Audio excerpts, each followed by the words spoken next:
आज हम लोग 10th class UP board Hindi medium में जो टॉपिक पढ़ने जा रहे हैं उसका क्वेश्चन लिखिए आप। सबसे पहले क्वेश्चन है मनुष्य के श्वसन तंत्र का उल्लेख कीजिए। ठीक है, क्या करना है? मनुष्य के श्वसन तंत्र का उल्लेख कीजिए। तो इसका आंसर लिखिए साहब, मनुष्य का श्वसन तंत्र। आंसर में हेडिंग नोट कीजिए और लिखना शुरू कीजिए। मनुष्य के प्रमुख श्वसनांग फेफड़े हैं। मनुष्य के मुख्य जो श्वसनांग हैं प्रमुख वो फेफड़े हैं। फेफड़ों के अतिरिक्त मनुष्य का श्वसन तंत्र में कई और अंग भी सम्मिलित हैं जिनका विवरण निम्नलिखित प्रकार है। नासिका एवं नासामार्ग। ठीक है, चेहरे पर स्थित नासिका दो बाह्य नासा छिद्रों के द्वारा बाहर खुलती है। नासिका के मध्य एक नासापट नासल सेप्टम होता है। इससे नासा गुहा दो भागों में बंट जाता है। नासिका तथा नासापट का अलग अलग भाग उपस्थित तथा पिछला भाग अस्थियों से बना होता है। नासा गुहा पीछे एक टेढ़े मेढ़े घुमावदार नासामार्ग में खुलती है। ठीक है, अगला पॉइंट है इसमें ग्रसनी। ठीक है, क्या है? ग्रसनी। नासामार्ग से वायु ग्रसनी में प्रवेश करती है। ग्रसनी लगभग 13 से लेकर के 14 सेंटीमीटर लंबी कीप के आकार की गुहा होती है। इसका अगला भाग चौड़ा तथा ऊपरी नासा ग्रसनी तथा निचला भाग प्रमुख ग्रसनी में बटा होता है। अगला पॉइंट है इसमें हेडिंग स्वर यंत्र लैरिंग्स।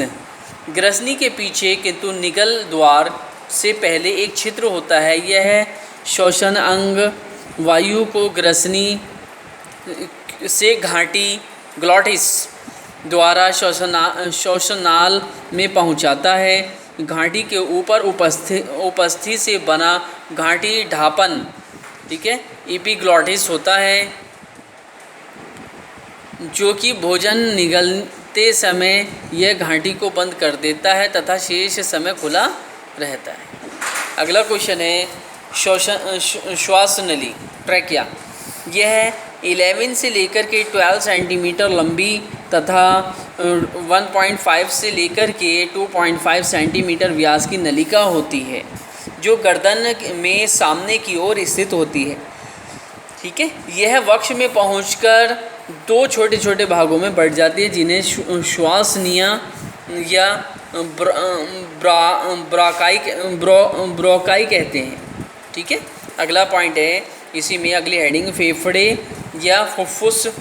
ठीक है, फेफड़े हमारे मुख्य श्वसनांग फेफड़े हैं। ये वक्ष गुहा में हृदय के पार्श्व में स्थित गहरे कत्थई स्लेटी रंग के अत्यंत कोमल तथा लचीले अंग हैं।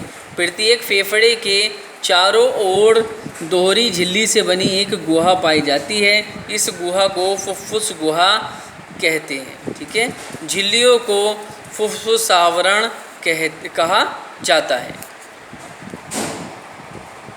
अगला क्वेश्चन लिखेंगे आप लोग, फेफड़ों की संरचना का सचित्र उल्लेख कीजिए। ठीक है, तो देखिए आंसर लिखिए फेफड़ों की संरचना। फेफड़े श्वसन तंत्र का प्रमुख अंग है। मनुष्य में दो फेफड़े बायां फेफड़ा एवं दायां फेफड़ा होते हैं। बायां फेफड़ा बाएं फेफड़े से कुछ बड़ा होता है। यह अधूरी सांस द्वारा 3 पिंडों में बटा होता है।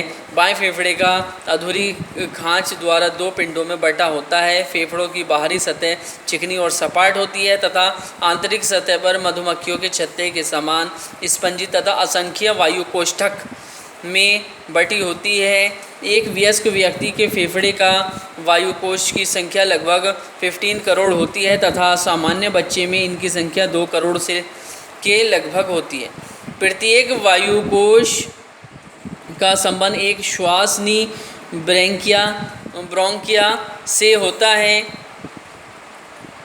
श्वासनी फेफड़ों में प्रवेश कर अनेक शाखाओं तथा उपशाखाओं में विभाजित हो जाती है। अंतिम रूप में से बनी अत्यंत महीन उपशाखाओं को कूपिका नलिकाएं कहते हैं। एलोवुलर डक्ट्स कहते हैं। प्रत्येक कूपिका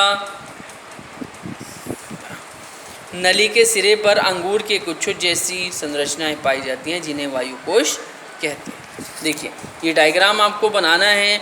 मुख तालु ग्रसनी कंठ, ठीक, नासिका शीर्ष मुख गुहा श्वासनली फेफड़े, ये है कोशिकाएं, प्लूरा, श्वासनली, कार्टिलेज, वलय और श्वासनली, कार्टिलेज, वलय, स्वर यंत्र, कंठ, ग्रसनी, मुख्य तालु। ठीक है, इसको बहुत अच्छी तरीके से आप लोग लर्न कर लीजिएगा और अपनी नोटबुक में नीट एंड क्लीन नोट कर लीजिएगा। Okay, thank you very much.